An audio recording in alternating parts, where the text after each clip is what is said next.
I'm sorry. Thank you, Anne. Did you just push that? We forgot to push the recording, but Oh, okay. I think it just got somebody pushed. else So did. Okay. yeah, I'm sorry. All right. So when you're designing your assignments, you really should be thinking about the outcomes. I'm sorry, things are popping up on my screen. I apologize. That you should be, and this was part of the conversation this morning, the presentation this morning about backwards design. You shouldn't be creating an assessment or an assignment and then kind of trying to figure out, well, what is this measure? You should be looking at your outcomes first and talking about what is it that you're trying to measure? What is it that you're looking for?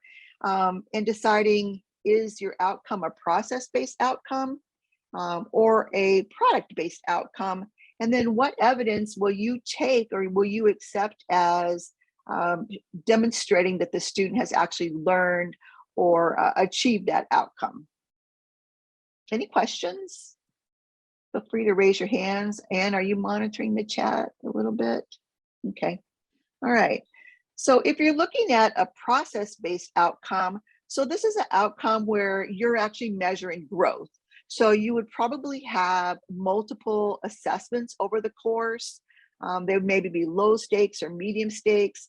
An example would be something like a low stakes writing assignment, where maybe you're trying to teach or have students learn a skill, a writing skill. You might see something like this in a math class where you're trying to have students learn one skill set in order to advance to the next skill set. So before you write your assessment, what is your outcome? What evidence are you going to accept as proof that the student has met that outcome? If your outcome is a product-based outcome, meaning that they would create some kind of product, if you will, by the time when you do this assessment, it might be something like a concert at the end of the course. It might be something like if they're an engineering student that they have to build something.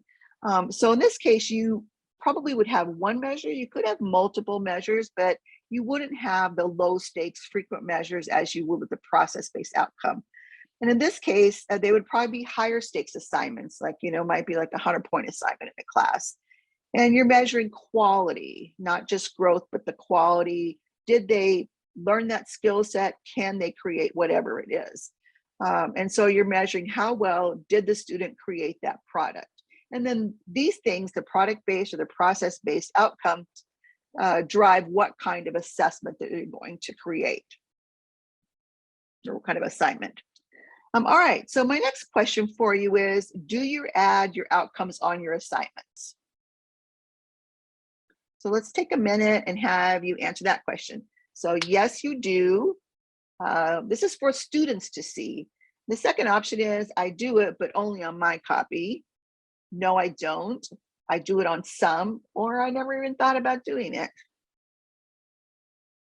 So we'll give that a minute.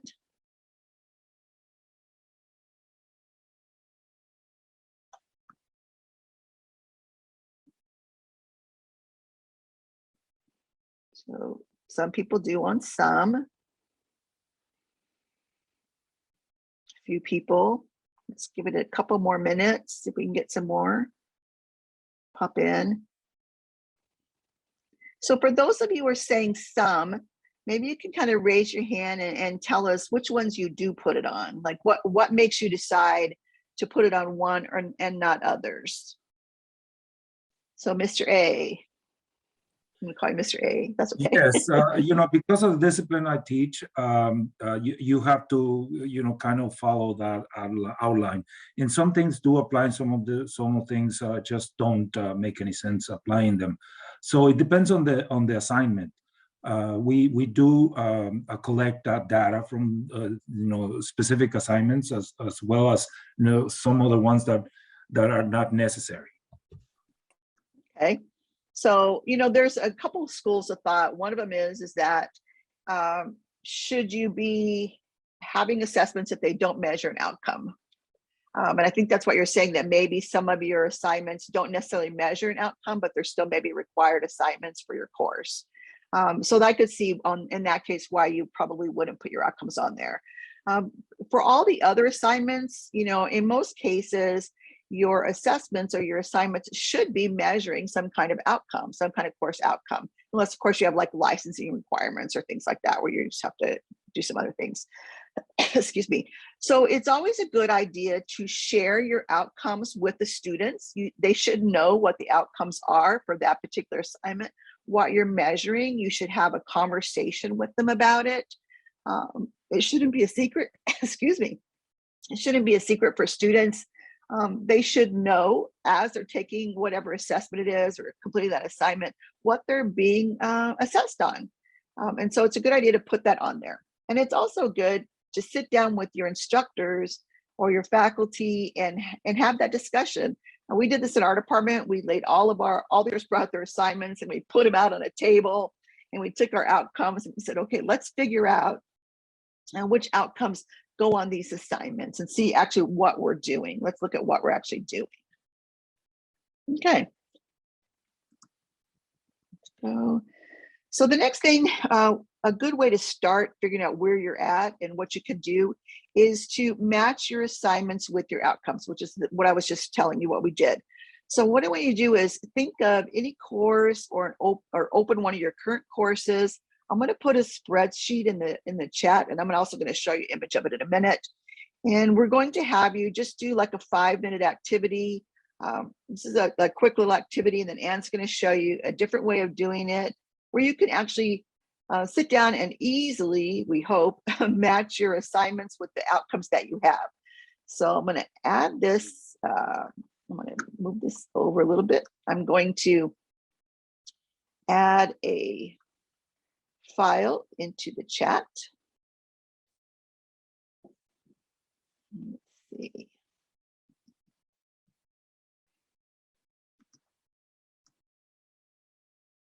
I'm going to try to add this file into the chat. It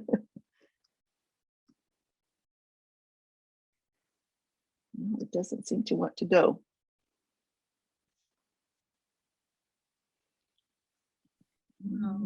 Yeah, Luisa from the chat. I put we're required to put all the course outcomes in our syllabus.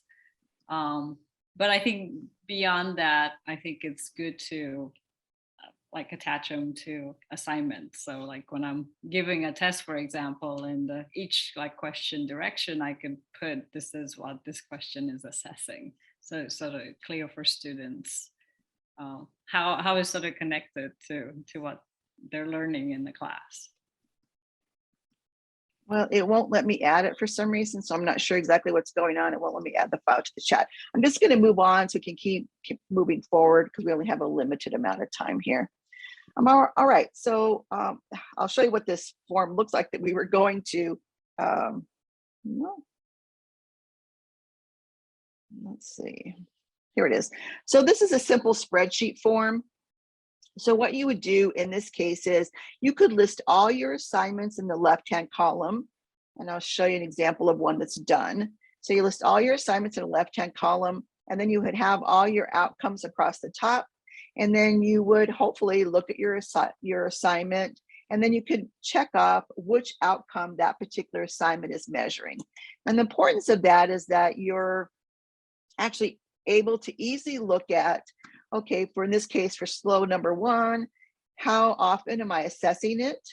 And then you could also see maybe the slows that you're not assessing very often, or that you only have maybe one assessment method that you're using for that particular slow. And so it's a good way for you to review how to do that. And Anne's going to show you a hack, a Canvas hack about how you can do this. So I'm going to unshare my screen and Anne's going to share hers. And in the meantime, I'm going to try to add this file to the chat at the same time. So you ready, Anne? Yeah, I'm ready. Okay.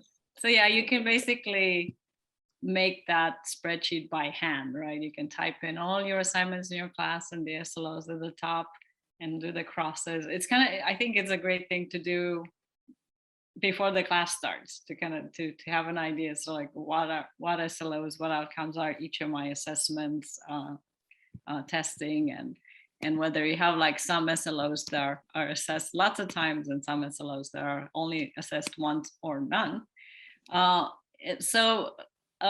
I I usually do this from Canvas because I have my grade book set up with all the assignments before the semester begins. So if you go to grades in a Canvas page, then you can download the grade book to a spreadsheet. So that downloads like all the information from the grade book to a spreadsheet. This is like a fake class. So from here, actions, you can export, and that's gonna export this as an Excel file. Okay, so let me find and open that Excel file. Oh, let's see, hopefully it's gonna open up. Oh, there it is, it's opening up. Okay. All right, too many screens. Okay. So yeah, there you go. There we go. Okay, cool. So basically, you know, you have your students, you have the assignments at the top, and you have all the information about the grades and so on. So you can clean it up just by, you know, removing things that's not needed. So for example, like I don't need the first few columns because that's just like the student information. So you can sort of remove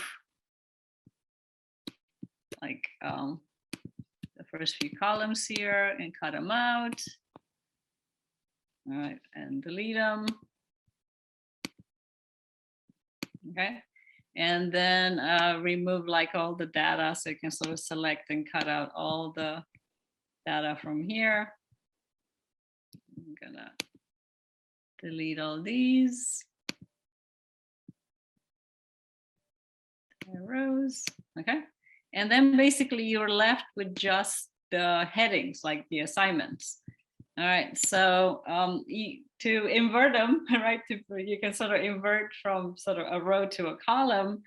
You can sort of copy and paste, Control-C, and you just use like paste special, and it transposes it. So it just sort of puts everything from the row into the column.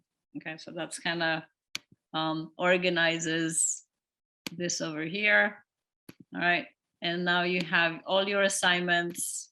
I'm going to get rid of this too, because that's all the summary scores and things like that. So you have all your assignments just copied from Canvas into here, and you can go slow 1 and slow 2 and slow 3 and whatever you have in there. And then you start putting your X's and such. Okay, I usually have like lots of assignments. Like if you only do like 10 assignments in your class, you could probably type them in, no problem.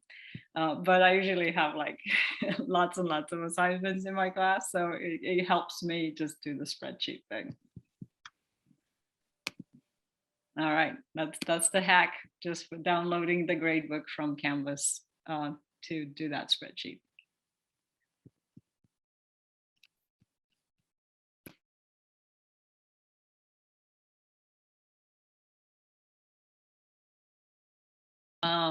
You're muted, Patty. I said, I apologize. I've tried to put that spreadsheet in the chat multiple times and it just won't copy in. And it was in there before, so I'm not sure what happened. We had some technical difficulties early on when we were getting ready to start. So I'm not sure what's happening. But what you want to do is you can just open up Excel file if you have it on your computer, and just really quickly add a couple of assignments in the left column, and then your slows across the top, and you can kind of see what we're talking about and how you would use the grade book or this Excel spreadsheet to identify which outcome. Let me go back and show you which outcomes, would match with which assignments. And so it's a really good idea to do this early on in your course, so that then what you can do is once you have this in some kind of easily identifiable format, and we actually have all of our adjuncts do this at the beginning of the semester. And then we all sit down and look at it and see if, and this is, you know, what Aaron was talking about earlier, if we can kind of find those common grounds, if we can find where we're all maybe doing the same thing or asking the same questions, then that's where you can get more to kind of a standardized assignment to assess your outcomes. And another thing is, at this point in time, then now you have these identified, it's easy then to go to that assignment and then just add your outcome at the top of the assignment, someplace where it's easily visible to the student. And so this takes a little bit of effort at the beginning of a course, but if you use the same course over and over again, then you pretty much have it down. If you modify an assignment, then you could come back in and do this again. But it's a great way to make sure that you're assessing and that all your assignments are measuring some outcome. If you have an assignment on there that isn't measuring one of these outcomes or one of your course outcomes, then you might ask yourself, what is the intent of this particular assignment? What is it that it's actually demonstrating as far as student learning? I know we have grades, but we're talking in this case about student learning. Is it allowing the students to demonstrate their learning? All right, so if you want to take just a couple of minutes, you can do that. We'll give you a couple of minutes, and then I want you to come back and then talk, and we'll open it up and just have a quick conversation about what did you learn once you did that? What were you able to see? And you have anything you want to add? I'm trying to figure out how to put that spreadsheet on there too. But It won't go for some reason. Yeah, I think it is a really good exercise. Like you said, if even if you do it on a piece of paper, just right. like write it down and then think about it, do a little mental checklist, like, okay, this assignment I know measures whatever, a skill. Maybe even start with, are your outcomes process-based outcomes or product-based outcomes? And then think about, as you're doing that, think about what would you take as proof, as your evidence? Or does anybody have a comment? Have you guys gone through this exercise through your courses before, or you do something similar? What do you think?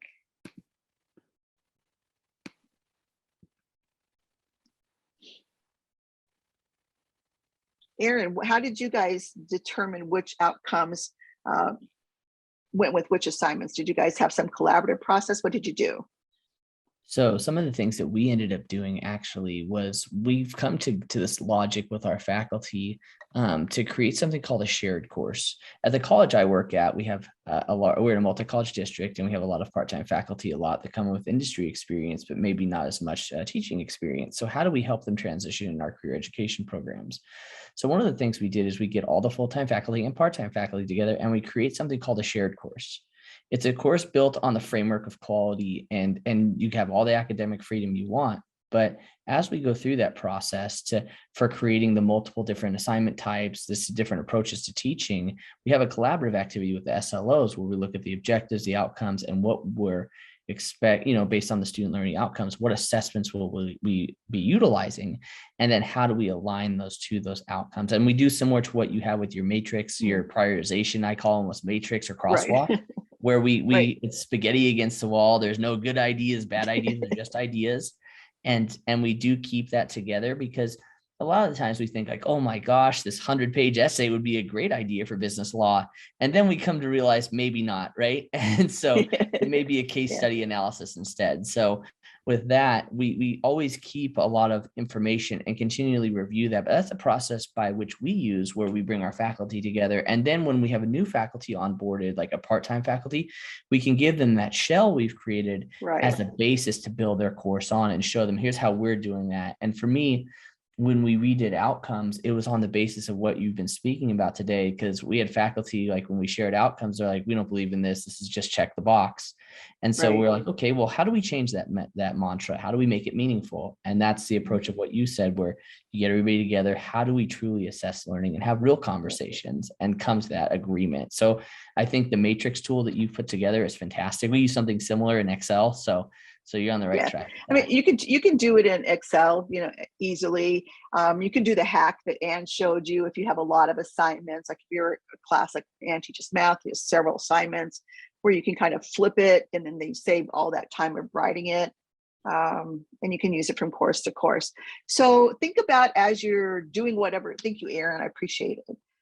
So think about when you do this spreadsheet, or you sit down and write down your outcomes, Are all your outcomes being assessed? Do you have assignments? If it's a process-based, do you have multiple opportunities for students to show learning? Do you have assignments that don't match an outcome? Can you revise the assignment so that it does measure an outcome? Or maybe you want to just not have that assignment unless it's like, Mr. A was talking about, if they're licensing requirements or something like that, where you have to have some kind of testing or assignment. Excuse me. All right, so we've kind of talked to you a little bit about the purpose of assignments and outcomes. And so now we're going to take you to a little bit about how do you do that in Canvas? How do you do some of these things that we've talked about in Canvas? So Anne's going to demonstrate a little bit about attaching outcomes to assignments, and then how do you then measure those outcomes? And then we're going to finish up with let's looking at the data and exporting that data. Okay, so go ahead, Anne. All right, yeah, I'll take over. I did put a link to a spreadsheet. I uploaded it to Google spreadsheet. Right, so I think you're there as a viewer. You can do file copy to download it, so you can use it later if you wish. But yeah, let me share my screen, and we have a Canvas course. So thank you, Nancy. Yeah, thank you for your comments. All right, let's see. So first step is how do you add outcomes to a Canvas course? So you have a Canvas, your course is built in Canvas, you have all these assignments and students are doing things. Even if you're teaching a face-to-face class, it's good to have a Canvas shell with your stuff in there. You start by clicking on outcomes, okay? And most of the stuff that I learned about outcomes was from this pop-up that came, like the outcomes in Canvas. Oh, you're trying to use outcomes. Here's some links that will teach you how to do it. So those are really great, actually. You kind of click on them and you learn most everything that you need to know. Let's see. Just a second. I think it's loading. Give me a second here.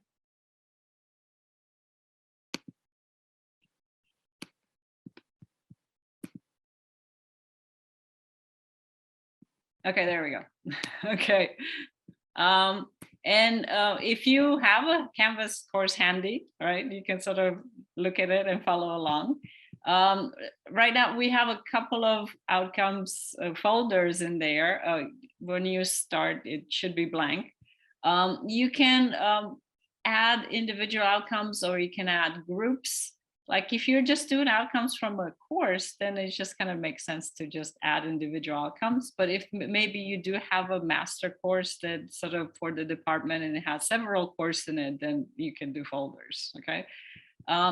So you just you add the outcome, you call it something.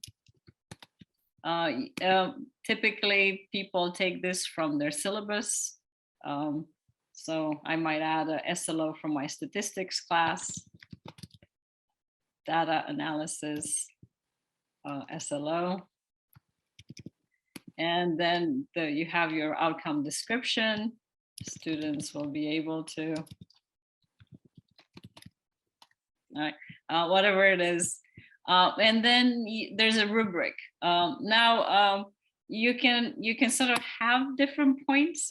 Patty, you're saying that most people just do meets or doesn't meet, right? Yeah, so I mean, you can have different mastery levels if your discipline requires different mastery levels or measures different mastery levels. You could do something as simple as the student meets that outcome or they don't meet the outcome. So you could just, only have two, like exceed instead of exceeds, and you could delete that. Yeah. And then you could just have the meets or doesn't meet. If you wanted to do a simple measure, it depends on, what your discipline or what your department wants. Yeah. So your department could say, yeah, the students need to get 70% on this test, or they need to do whatever.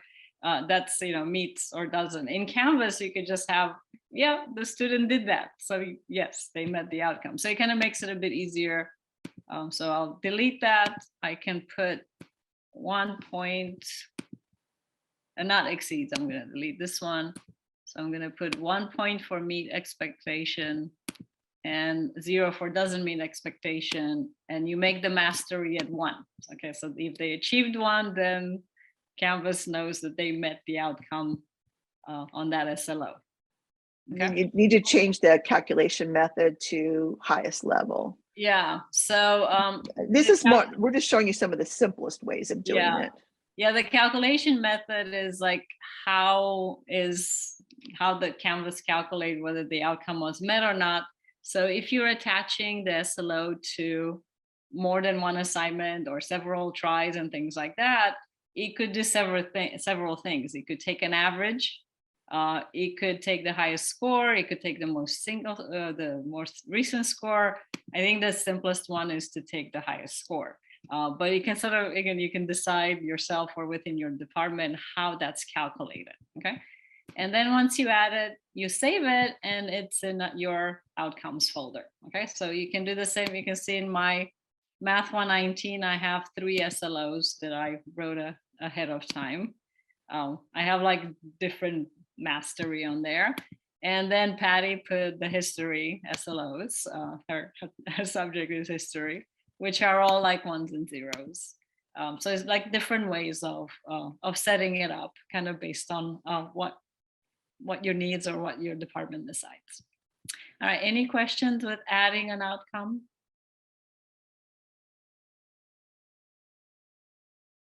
Okay. Yeah, I would have a document with your SLOs from your syllabus or some sort of place, and just like making each one of them and copy and pasting what the SLOs say, what the outcomes say. All right, the next step is to attach them or associate it with assignments, okay? So there are different assignment types in Canvas. So I'll show you for kind of different types of assignments. One type of assignment is just the regular kind, right? You make an assignment, you go to assignments and create an assignment where students can submit something, or they do it in class and there's no submission in Canvas, but you can put the grade in. So this is kind of just the regular assignment here. You basically, in order to assess the outcome, you need to attach a rubric, okay?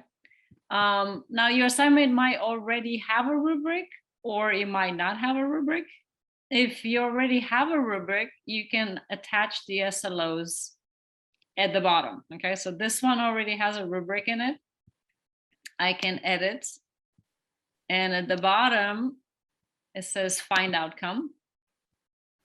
And then I can go to my outcomes and say, well, yes, this was where I was trying to get them to analyze data. Okay, so this is the SLO that fits with this assignment. Okay, now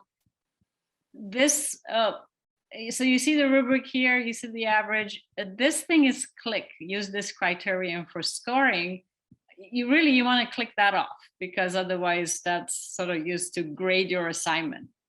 If you just basically want Canvas to see if the SLOs were met or not for each of the students, you don't want to use that as part of the grading. You want to click that off to kind of, it's shown there, it keeps track of the data, but it's not used for like the grading part of it, okay? So you can see like the points in the rubric, the top 3 rows are actually used for grading, and you can sort of click and change the points. This one added by the SLO, it shows the points here, but it's not counted as the total for the rubric. So then when you update it, you can see that it's like out of 15 points with sort of the categories that are used for actually grading the assignment, and then the SLO is at the bottom. All right. Any questions or comments on that?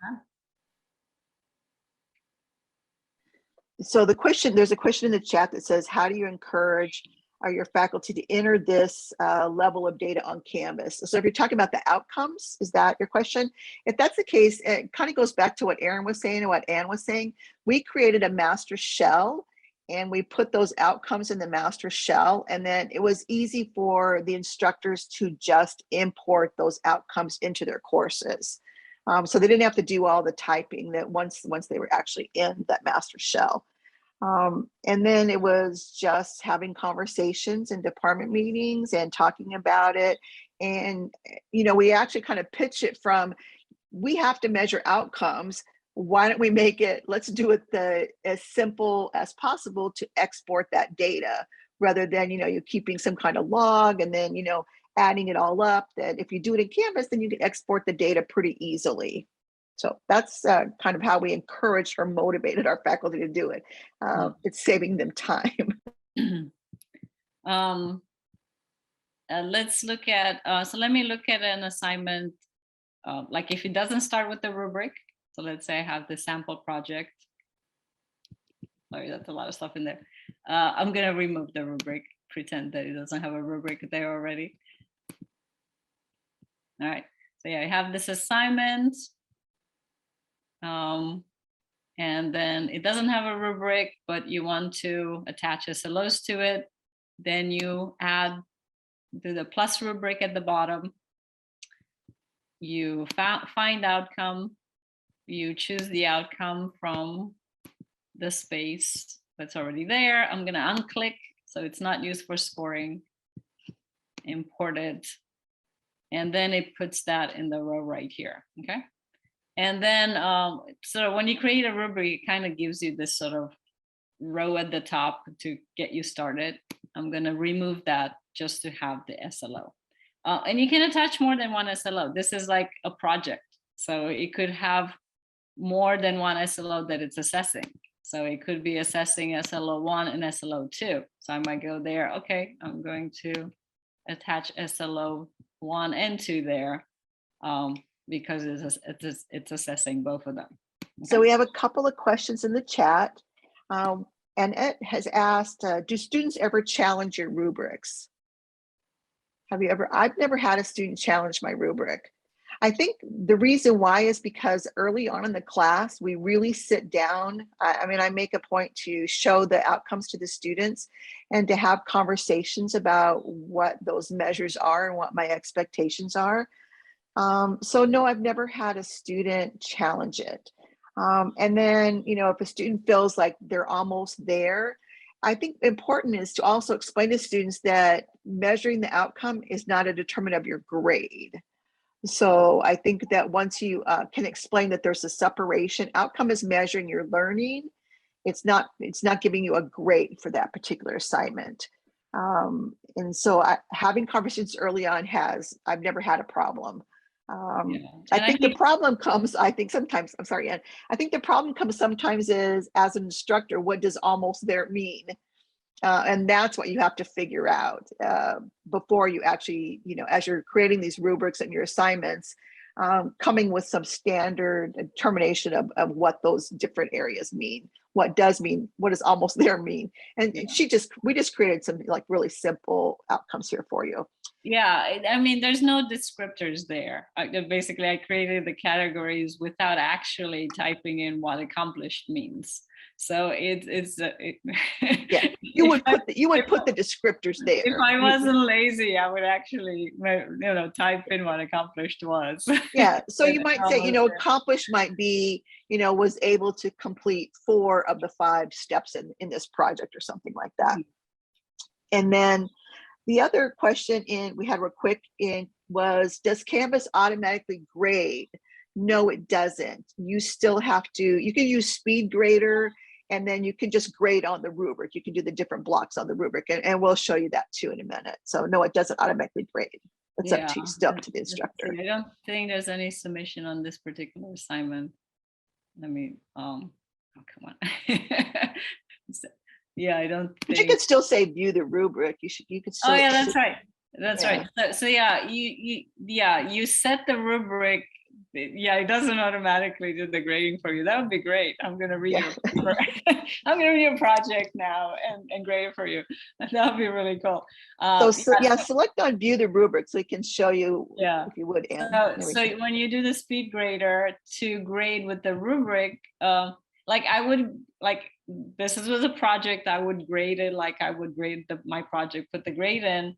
If you view the rubric, then manually, you basically can say for each SLO whether the students met or not. Okay, so you can go, yeah, SLO 2, that one's developing and that one's accomplished. Okay, and then you save it, and that saves it for the student and for you.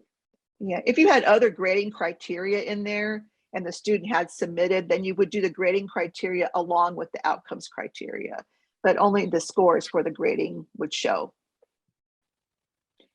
So let's see, Patricia asked a question in the chat. She said, if I have a rubric already established in file and attach it to the assignments, how do I easily bring it into Canvas? So this is another thing. You can't, you can't import outcomes, or excuse me, rubrics. Sorry, my headset died. You can't import rubrics like from a Word document in. You have to actually create them in Canvas. And you also can't print rubrics from Canvas. So that's just a Canvas flaw, in my opinion. Yeah. But so yeah, you would have to. Yeah, usually like I grade, this is a project for my stats class, and I usually grade it with the rubric. And yeah, I basically had to go in and create the rubric in Canvas, type it in. Or if you have a Word document, you have to basically copy and paste like each of the boxes and so on. But once you have the rubric created in Canvas, then if you have it, say you have another course that uses the similar rubric or the same rubric, you could copy the rubric over from a different course, and then you could edit it and make it for that particular course. Like say we're doing stats 101 and you wanted to use a similar rubric in 102, you could do that. So once you have a rubric, you can bring it in across multiple courses. Yeah, exactly. Like if you go here to add a rubric, you can find the rubric, and that goes like not just in that course, it takes you to all the courses. Any courses that you have. Any course that you have in Canvas, and you can use it. So that's really convenient. Once you have it, it might be a pain to create it, right? But once you have it, then you can use them across the courses. And I know we started talking a couple of different things here. So rubrics can be used for assignments without even thinking about SLOs. Probably a good idea to use rubrics on some assignments to grade and give students feedback that way. And in terms of grading with the speed grader, you click on the boxes and it's nice. It kind of, it adds up the point for you. SLO is sort of instead or in addition to a regular rubric that you might be used on assignment, and it's not used to sort of grade the assignment. It's used to kind of collect the data in you to keep track if the students are meeting the SLOs. Okay, how are we doing for time? Okay, so there are other types of assignments that people regularly use. There are quizzes. Okay, there's discussion boards and things like that. So let's look at a quiz. So you could probably do one more example. Yeah. Maybe. Yeah. So you have a quiz in Canvas where you find the rubric for this is at the top. Okay, so I know it's for every single assignment is like in a different place. So you find it at the top next to edit and show rubric. And let's say I didn't have one attached already. This will show up and you go to add rubric. You can either find the rubric you created, you can create it from scratch, or you could just, add the outcome that quiz is assessing. So that quiz is assessing SLO 3. You can put it on there. Again, I unclicked use the criteria for grading because the quiz is going to be graded by Canvas as students are taking it. The SLO is sort of separate. It's basically you are going to go in after the student takes the quiz with the speed grader, and you're going to, based on the criteria that you decided or your department decides, you're going to do view rubric and say, yeah, this person got, well, I don't know, this person didn't get a higher grade, 2 out of 5. I don't think that they met the outcome they're beginning. Okay, so okay, this is like a separate thing from the actual, is that the one? Yeah, I actually took this quiz and I know nothing about Harry Potter, so it was just a fun quiz. And I was like, well, I didn't do very good, so I know. which we were playing around. So So you can see that there's additional stuff that you're doing to assess the SLOs, besides sort of the actual grading of the assessment. Okay, any questions in the chat there? Okay, cool. all right, so you want to show the learning master. So if you, once you have, now you use your rubrics, you have your assignments attached to your rubrics attached to your assignments, you have your outcomes on your rubrics. And then now it's like, okay, now what do I do? So let's go to the grade book, if you don't mind, Anne. Yeah. And then we're gonna open up the Learning Mastery grade book. And this is a feature that you actually need to set in Canvas. If you would go in your course, you go to the settings, and Right. then it's one of the options in the Canvas settings. I'll do that. Yeah, I'll show you after I already set mine up, but I'll show you how to get there. So yeah, after you set that up, you go to gradebook and you can see there's something called Learning Mastery. If you're in Canvas right now, you don't see it, is because, as Patty said, you need to set it up first. And yeah, it's not showing. I have an example on the, I was talking to Canvas. Oh, here it goes. I was talking to Canvas about it this morning. And I just clicked off. Oh no, go back. It'll work. It's just a little slow, I think, today. Is it slow? Okay. I know probably everybody's prepping. I know our college is starting on Monday. Notice I only have 2 students here, but this is the Learning Mastery gradebook, where it's listing all your SLOs, and it's showing you by student whether they met SLOs or not, and the color coding, it's fairly self-explanatory. And then you can export a report that you can use if you need to report out for your class how your students did on the SLOs. So I'm going to show you different examples of that. That's okay. Go ahead. Let's see. I'm going to show you a couple of, so once you have the Learning Mastery set up in your course, then this is what it looks like. And these are just, some fake students. So these are all the different outcomes. And so it will show you how each student did for each outcome.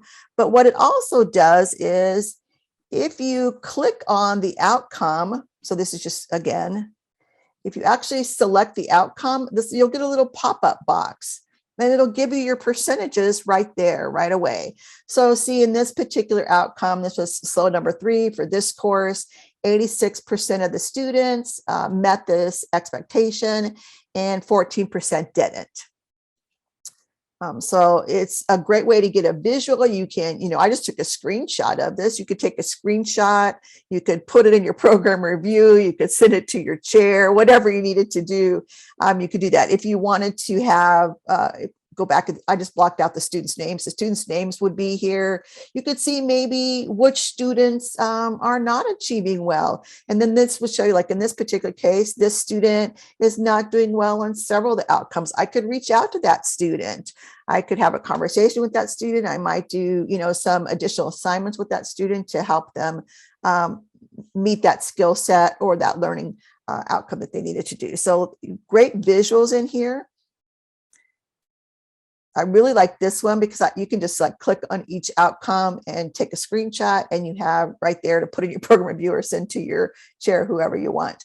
And then if you want, as Anne said, you can actually export this report. And so it will tell you easily, you can figure out how many students completed the assessment, which is what we're always being asked, right? How many students met that outcome, the percentage, overall percentage. What was the outcome target? Was your outcome target that 80% of the students would meet that outcome? You would know right away. And then you would know what maybe you need to adjust your target, maybe up, maybe down, maybe you need to have more conversations about it. And this is this is a really basic, I just I kind of cleaned it up a little bit. It will give you all the student names. In our case, it'll give them student ID numbers, and then it'll tell you the score they got for those particular outcomes. Now, what you can do is you can block out the student names if you want, and you could share this report. You could compile several reports together in a spreadsheet if you have different sections of the same course or different instructors. You could put them all in one spreadsheet, and then you could figure out, you could see like here, okay, how many students there are. This student didn't take the outcome. If there were some scores, like this student scored a 1, you could easily use Excel to figure out the percentages, add them up, whatever you need to do. And then if you're looking at equity, in the case of our college, and I'm probably pretty confident this is most cases, you could block out the student names and have your research office run the student ID numbers, if you had several all together, and then they can give you the data on those students. And so then you can see, okay, are our Latinx students doing well? Are African Americans, our older students, however you break down in your course, our veteran students, and you can see where your equity gaps are as well. So this is a great way to not only address assignments, to look at your outcomes and figure, are you measuring your outcomes in various ways? Are you giving multiple opportunities? Is your outcome product-based, process-based? And how are my students doing overall in my course, in all of our courses for this particular course, all our sections? And then we can look at our equity gaps as well. And this is a great tool. You could take a screenshot, block out the students, take a screenshot, get the research data, plop it in your program review, and you have some really great useful data. So we have about just 2 minutes left. So if you have any questions, you can type them in here. You can just raise your hand, whatever you would like. Any questions? So as you are thinking of questions to ask, I just want to say, I don't think this is a task for an individual instructor to do, right? I think this is like, it's a department task, decisions. You decide which SLOs to assess, you decide which ones to, put in Canvas, what types of assignment, and you work together. I think this is not like something that like each instructor should do in their course. It's just a decision that should be made in departments after lots of conversation. Yeah. Okay, so we've given you lots of information in just 1 short hour. I mean, this is typically when Ann and I did this last time, we only took a portion of this, and we did a whole training session about 3 to 4 hours with several faculty, and we sat down and went through this. I've done it at our department level. We've done it at our whole campus level. Even we've sat down and had hands-on activities where instructors and faculty did this individually and then collaboratively together within their disciplines. All right. Well, thank you everybody for coming. We really appreciate it. We'll stay on for another few minutes if you just want to pop in and ask a question that maybe they want to ask in front of everybody else. But otherwise, have a great day.